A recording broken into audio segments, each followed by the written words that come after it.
Hello lovely people, I'm K3N and welcome to my channel. In this video we're going to applique a circle in an easy way to get a perfect circle. And we're also going to do a bit of trapunto, very basic, nothing to be afraid of. So we're not doing log cabins or piecing or anything like that this Wednesday, but we're still taking traditional quilting and patchwork techniques and playing fast and loose with them. So what you will need is, you'll need a scrap of cloth for your circle, which needs to be about ½ an inch bigger at least than your template. I'll talk about the template in a minute. I've got a bit of this blue chintzy stuff. You'll need a background square. You'll see mine's not square. It's just a bit of old shirt that, that looks nice against that. And then you'll need a foundation square of just some cotton sheet. That's for later. And then you'll need a scrap of something a bit fluffy. I've got a little scrap of wadding or batting here. Could also be some flannel or felt or something like that, and that's also for later. Template, you can just draw yourself a circle, around a cotton reel or something. I use these, this is vintage French darning cotton, and the little thing that comes out of the end of them is a perfect circle. So that's what I use as my template. You want it to be sort of sturdy but flexible, so you don't want really thick cardstock, and you don't want paper either. So I guess cereal packet, something like that. And then I've got some piecing, just regular sewing cotton in the same colourish as my circle fabric. Needles, applique pins, come in, applique pins. And then for later on I've got some embroidery floss for doing fancy stitching, and a pencil and some scissors. Okay, so let's get started. That was a lot. So the first thing I'm going to do is, on the back of my circle cloth, I'm going to draw around my template. So I'll just position it somewhere, So I've got, you want 1/4 inch around when you cut it out.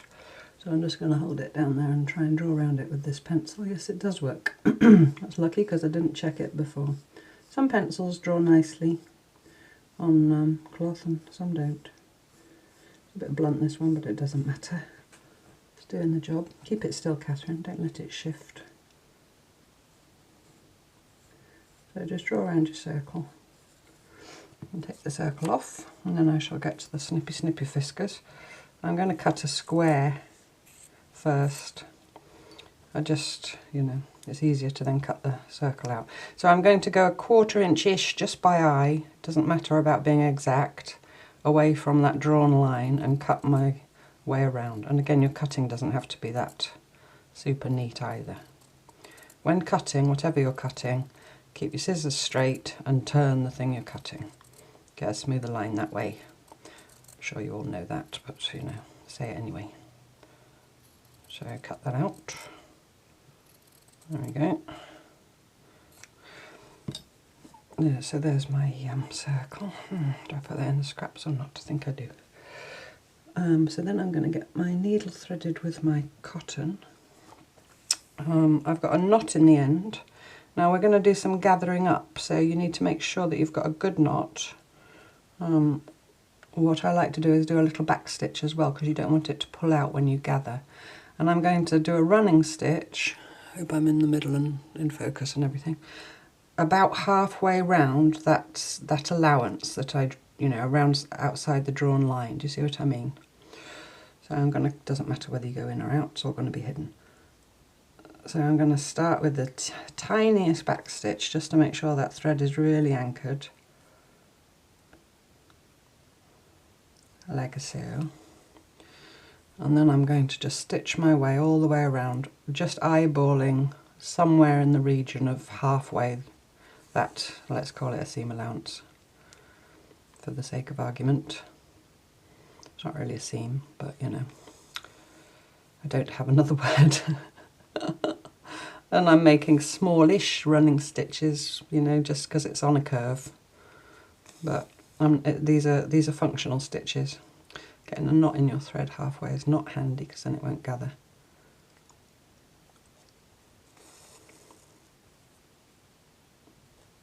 So you just want to stitch, whoops, don't do that. Caught my finger in the thread. I was inspired to do this by Jerry and the Dots. I know a lot of you are following Jerry's Dot a Day project. She did a little video some time ago, a couple of weeks I think, about doing proper fancy needle turn applique, which, you know, she did brilliantly and perfectly. And that reminded me of some years ago when I was a normal quilter. I started making a Baltimore album quilt, which is all applique, traditionally in 3 colours, red, gold and green, like a karma chameleon. Those of you who remember Culture Club. And I couldn't get my circles doing a needle turn applique. I couldn't get them circly enough to satisfy my, you know, desire for them to be circly. So I didn't want to do them raw edge, which I do sometimes do if I want a circle, because it was going to go on a quilt that was going to be washed. And in those days I wasn't, you know, quite as slapdash as I am now. So I came up with this, and I don't think, you know, I didn't invent it. Other people must have come up with it, I'm sure.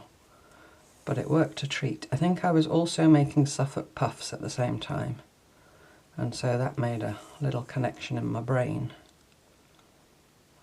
So do go and watch Jerry do proper needle turn, because, you know, that is the proper way. But this just gives you an option. So now I'm coming back to where I started. I don't want to pass where I started. I want to come out just before. Can you see? Can you see? Just come up like that. And then I just gather it up a tiny bit, as if I was going to make a Suffolk puff. Then I get my little template and I put it back on and line it up with the pencil line where I drew around it, and then gather my edges around the template and just push them in with my thumbs. Now I don't iron. I can hear some of you sniggering. I don't iron because, you know, it's not my favourite thing to do. But also, doing things like this, I find that if you press a crease with the iron that's not in the right place, you can't get that crease out again without washing the thing. Whereas if you finger press and something goes wrong, you can correct it. So you see that my stitching is not, my circle's not centre. I'm just going to push it over slightly, just so that stitching line is, you know, about halfway the thing. So I'm just going to pull it up, not so hard that you break the thread, and just play about with it with my thumbs to press it into place. And then when I've done that, I'm not anchoring it off yet. I'm leaving that just loose like that thread. I just get my fingernail in there and get the template out. That's why it needs to be a little bit flexible. And then pull it up again where I've made it a bit looser. But it should now stay pretty much as a circle. And once you've fiddled about a bit more and got it, you know, reasonably flat, then you can come through with your needle and do a little anchoring stitch if you like, but it's not really necessary, because I'm going to use this same thread to applique it onto my background. So now I've just got my background, not the foundation, that's important. So just your little background square thing, put it where you want it. You know, the middle seems obvious, but it doesn't necessarily have to go in the middle. And I'm just going to get one applique pin and pin it in the middle. And now I'm going to applique it down. See where my thread's coming out. And it's all then held under by the gathering stitches. And so from here on it's the same as needle turn, and you don't have to needle turn because it's already all, you know, the edge is under. So I just take a tiny bite of the circle cloth and then go onto the very edge of it into the background cloth, come forward about 3/16 of an inch or so and stitch my way around. And if you do have little pointy bits, there's one coming up in a minute, just get myself there, you can just then poke that with your needle. If you just get your needle on that little pointy bit and just ease it in. You know, if those kinds of things bother you, if they don't, just let it be. I'm going to go one stitch closer so I've got something to push against. I should have said for your circle cloth you want a sort of normal quilter's cotton type thing. See, I can't stop myself, but there we go, I've got it. Hold it with your thumb, get your needle right into where that point was, just to make it behave itself. Yeah, you need a quilter's cotton type weight, or you know, just a fine shirt cotton or something like that. You don't want something bulky because you've got that seam type thing underneath. Oops. There's a hole in the cloth there. I might do something with that later when I do my fancy stitching. A little darn or something. Whoops.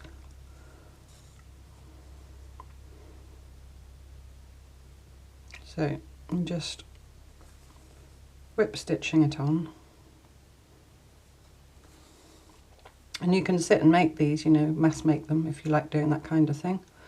Just get a pile of scraps and your template and your piecing thread and your background squares, and just sit and make lots, you know, like Jerry's dots, and then you've got lovely little pieces to do fancy stitching on and combine with other things.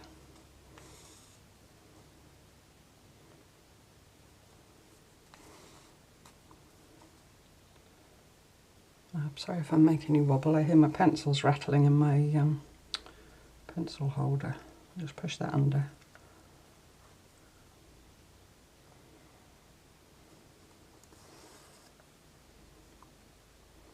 If you've never done applique, I would say try both ways and just see which way works best for you. Push that under with the point of my needle. So, you know, you have to do a little bit of poking around with your needle, same as needle turn, but I found it more satisfying to do because I'm not very good at needle turn applique.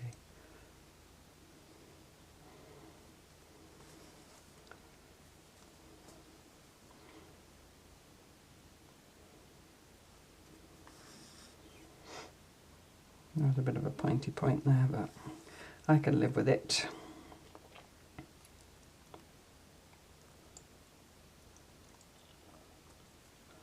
And like I have said before many times, I just like this process more. And the process is as important to me as the end result.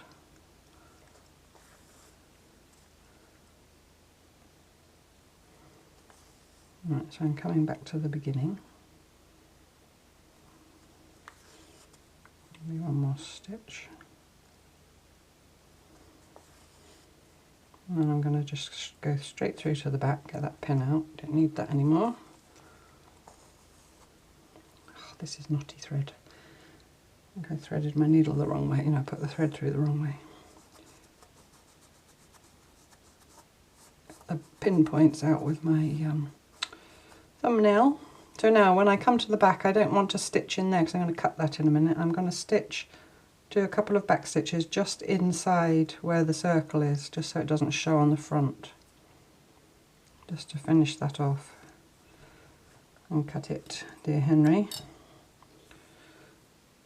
And now this is the slightly scary bit. You want to be careful. I want to cut out the backing cloth only. Obviously I don't want to cut my circle. I think the easiest way, if you can get hold of it, is to pinch the circle and the backing cloth and pull them gently apart like that, and then hold the circle. Do you see? I'm holding the circle between my thumb and finger to be sure I don't accidentally cut it, and then just going to make a little snick in the backing, and now I can lay it down and get my scissors in there. And again, you don't want to cut where you've got that seam allowance either, so just go careful and stop about a good quarter inch or so from the edge of your stitching, so then you know you're not going to cut your seam allowance, and you just want to trim some of that away. Again, it doesn't have to be neat, you're just making a little hole. In proper trapunto you wouldn't cut it all away, you'd make a slit and poke the stuff through, I do believe. I must say I'm not a trapunto expert. Trapunto basically is applique that you stuff. There we go. So now I've got a little hill. And here comes a slightly fiddly bit, so you need to get your scrap of fluffy stuff, draw around your template,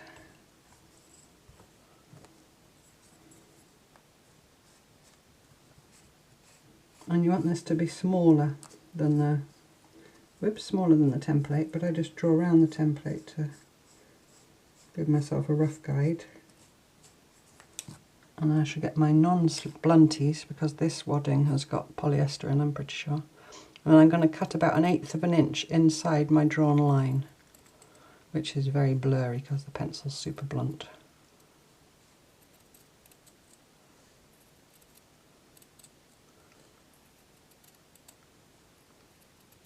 And get it vaguely round. It's not remotely round. Doesn't matter. I don't mind. I might trim it a bit. I might mind a bit and just give it a slight trim. It's not an exact science. And I might have to trim it more. We have to see if it fits. So now I need to get this into that hole. I might use the point of my blunt scissors. So I want to go under the seam allowance as well as the circle of backing cloth. Do you see? Can you see? Can you see? I'm sorry, I can't do it up in the air. I need something to push against. So I'm just going to push that in under that edge. And now it's under at one edge, I can hopefully work my way around. I hope you can see what I'm doing. I'll lift it up to show you when it's in there. Just pushing it in. Of course, you don't have to do this trapunto part. You can just applique the circle and call it, you know, call it done. This just gives you an option. A bit fiddly, but it should, in general, pop in there quite nicely. There we go. There. Can you see? Hope you can see. So it's under both the circle of backing cloth that I left and the you know, the seam where we gathered it up. So then if you look on the front, you've got this, that's super pointy there. I should have fiddled more with it. Anyway, you've got this slightly puffy circle, and that's basically trapunto in a nutshell. So now I'm just going to put it on my backing cloth. And now you see, because I'm using a backing cloth, that's covering that bit of stuffing, so it didn't matter that I cut it away. And do some fancy stitching on it.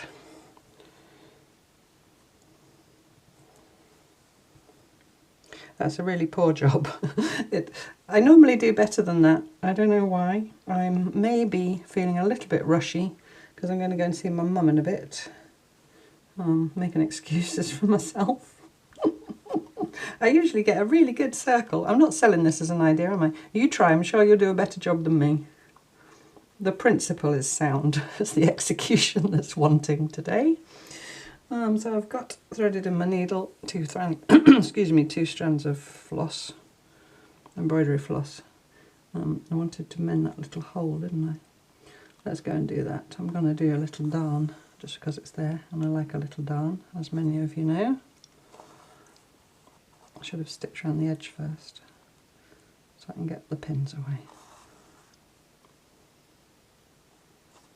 I'm just going to do a basic little darn. I'm just doing big stitches over the top of the hole.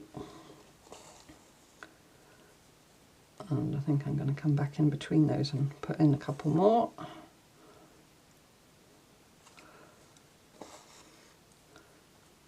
That's right on the edge of the circle. I might have a challenge to get my needle through to weave, but we'll see. We'll see. Right, so there's all my stitches one way, so I come back up at the end of... Now I'm going to use the eye of my needle. I'm going to push the thread down into the needle so that I've got the eye. And then I'm going to go under, over, like so. Pull it through. And then I shoot down into the cloth so I can manage. And I'm going to come back up right next to that. This is not a video about doing this darny thing, but I just felt like it because there was a hole.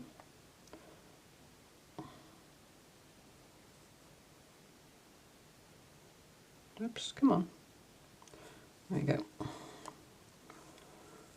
So feel free to fast forward if you've seen me darn before.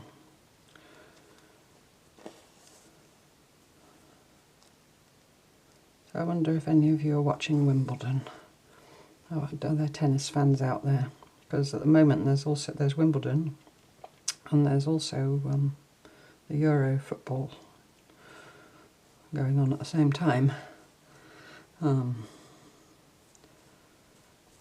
I've had a chat here and there with a few of you, because I think I haven't mentioned the football. I must have done, about the football. England are still in by the skin of their teeth, literally. It's quite appalling, really. Holland play this evening. No, they don't. They'd have played yesterday evening. Because I have to film a day in advance, I always get confused with my days. So by the time you watch this, we'll know whether Holland beat Romania or not. But we'll be watching.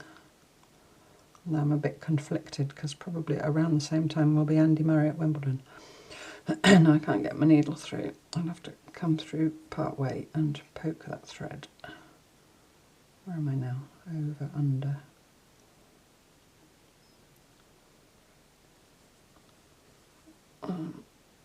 So yeah, football and tennis going on here at the moment. I don't watch football generally. And my mum is a very keen football fan and always has been. I think I mentioned this before. And Wimbledon, we used to go, Mum and I, most years, and queue on the pavement. We first went, can't remember when it was, I think it was in the 90s. It was the first time they played on the middle Sunday. It was before they had the roofs on the courts, and there was a load of rain the first week and they got really behind. Because normally the middle Sunday is a rest day, but because they were so behind with the matches, they had to play on the Sunday. There's my little darn done. Detracts from my wonky circle. Well, it is Wonky Wednesday. Oh, since I've got that in there, what I might do actually is just do some running stitches while around the edge. Yeah, so they had to play on the middle Sunday, and of course they hadn't sold any tickets because it wasn't foreseen that there would be play. So they just opened it to the public. You could just go and queue, and in you went. And that was the first time we went. I have to look up when it was. I'm pretty sure it was in the 90s. Bizarrely, I remember the car I had, which was a white Renault 12. And we just went with garden chairs and, you know, minimal supplies. But that gave us the bug, really, of queuing, and you know, when we found out how safe it was and how well organised and all the rest of it. And then we went every year, and we got, you know, if it was in danger of being rainy, we'd take a little pop-up tent. My mum always took the Bluet, which is a kind of camping stove. You know, a little single, it comes in a little tin case, and then you open it up and there's a little gas bottle with a ring. And then we'd have some stew or soup or something that, you know, pre-cooked that we took with us to warm up. And probably a bottle of wine. Just because you're roughing it doesn't mean you need to let your standards slip. Proper glasses, I think. And then you sleep on the pavement. Well, in those days you could arrive at sort of tea time the day before, you know, tea time, you know, late afternoon, early evening, and be guaranteed of whatever court you wanted.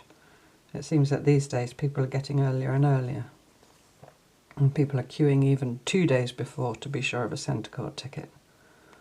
So I'm not quite sure how that happened, but yeah, it was wonderful. And then they come along at about 8 in the morning, telling you to pack all your stuff up, because they let you spread out, you know, at night with your tents and your chairs and your Bluet stoves and your bottles of wine and whatever. And then as it was approaching the time for the gates to open, the stewards would come along and make you all pack up your stuff and squash up, you know, to get the queue in a smaller space. And you could park on the road for free until 8 or something. So then we'd be lucky enough usually to have the car parked fairly near where we were sleeping. You had to sleep on the pavement. You were not allowed to sleep in your car. People tried to do that and they were soundly kicked out of the queue. You had to suffer. You had to suffer for your tennis. But then we pack everything in the car. I'd drive the car up to the car park and then come back and in we'd go, and we'd sit on the court all day. We were not those people that went off and got Pims and strawberries and all that. We were there for the tennis. We'd have sandwiches or something with us, and that was it. We sat there and we watched the tennis for, well, potentially from 1 or 2 until 9 o'clock at night, which was when bad light usually stopped play, if it didn't rain. So yeah, so I like watching Wimbledon. And I went recently, recently, probably about 8 years ago with Hans, who got tickets in the ballot for #1 court. And it's the first time I've been for a few years, and they've done it all up and it's all beautiful and nice, but I sort of missed the old, you know, the old Wimbledon. The show courts with the roofs and everything are fantastic. And the old #1 court was awful. I've been on it many times, the old #1 court. You know, there are pillars in the way and hardly anybody could fit on there. And right, what am I going to do with this now? I think I'll just do running stitch around the edge. Which way do I want it in my journal? That way. So I'm going to leave that edge unstitched. You could, of course, do, you know, more stitching or whatever. I like that little darn. Little darn is my favourite thing about it. But you see how puffy it is? I hope you can see the puff. And obviously the thicker stuff you put in, the puffier it'll be. And if you didn't have very thick stuff, you could put 2 layers of it. You know, just get it as puffy as you want.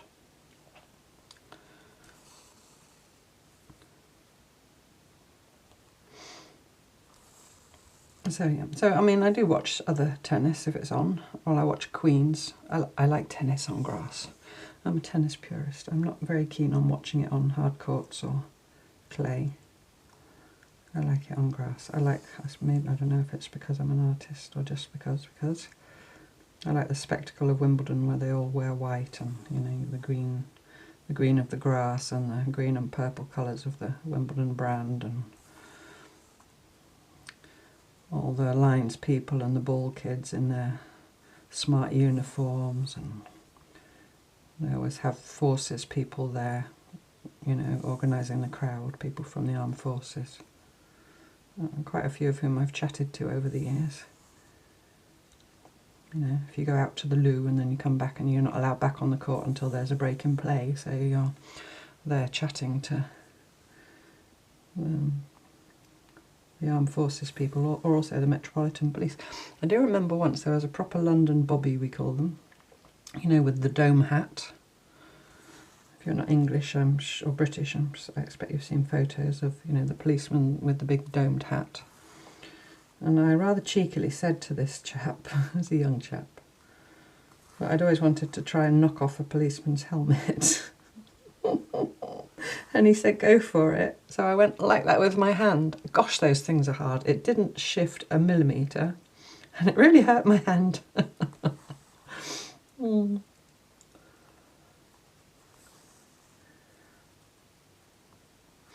Yeah, but that was always a thing that Mum and I did together.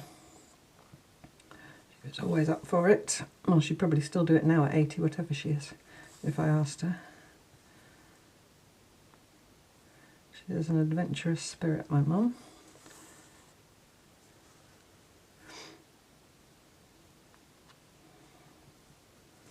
I think she enjoyed the queuing as much, or if not more, than the tennis. It was great fun. You get to know the people either side of you, you know, and get chatting with people. And then there'd be pizza delivery mopeds coming up and down the queue. So you'd order your pizza and say, I'm, you know, the 3rd lamppost along from the flats, or, you know, opposite the golf course or wherever. And they'd go and bring your pizza. I'm just going to follow this weird curve round, I think. They'd go off, get your order and deliver it back to you.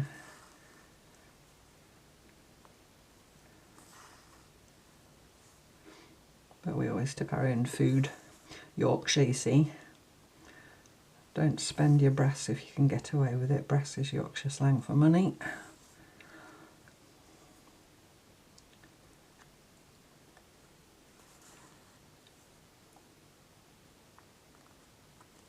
But we always, if we wanted to, got a centre court ticket. Sometimes we wanted to see someone in particular and they were on another court, so We didn't go for centre, but I can remember all the kind of kerfuffle of managing, you know, the first time we went managing the queue and knowing what to get, where to go and what to do and all that, you know, when something's new to you. And I can remember getting onto centre court, finding our seats, sitting down, and you're all in a bit of a fluster and you haven't really sort of paid attention to where you are. And I can remember Mum and I sitting there and just looking at each other and looking around and like, wow, we're here, you know, because we watched it for years. I remember watching when I was sort of 8, 9, 10 years old, making Dolly's clothes with my friend and watching the tennis. Anyway, so that's me wittering on about Wimbledon. But apologies if you don't like tennis. But anyway, you heard about me and Mum and camping on the pavement. Right. Oh, and do you know what I've done? You're all shouting at me probably. No, Catherine, don't stitch down that side. You have to stitch it into your journal. Catherine, pay attention. Never mind. So where are we? Oh, it's a log cabin journal and it's nothing remotely to do with a log cabin, but do you know what? I don't care. I'm going to put it in here anyway. Oh, it's the last page of that signature.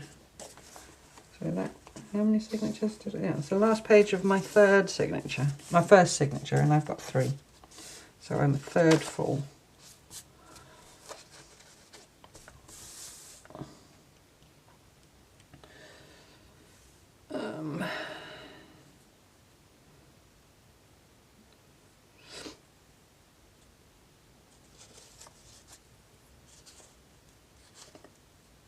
I'm trying to remember who we saw the first. I think we saw Jimmy Connors that first year on centre court. It's difficult because all the years kind of run together in your mind.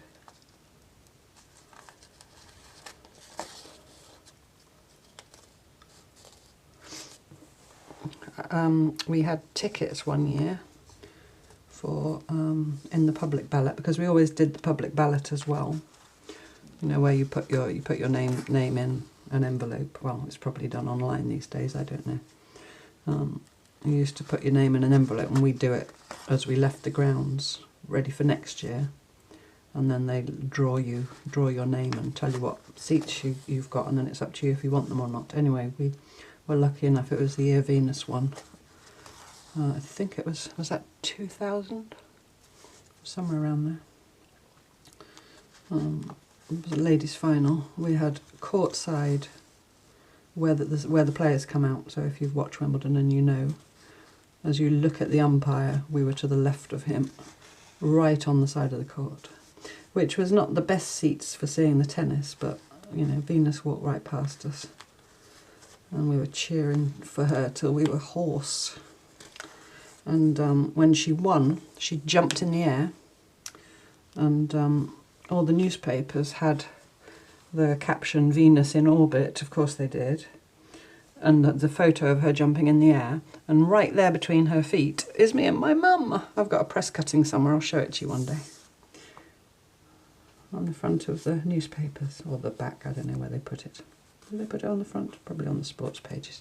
But anyway, there we were between Venus's feet, and honoured to be there. She's an amazing athlete. Right, so anyway, that's my page. I should have done green and purple, shouldn't I, in honour of Wimbledon. So that's some rather wonky applique done in a different way. I'll put a link to Jerry's proper way of doing it down below, and some kind of poor woman's Trapunto. So I hope you like that and you can use that in your work, and thank you so much for watching, and I look forward to you joining me next time for more cloth and tennis tales. Bye bye.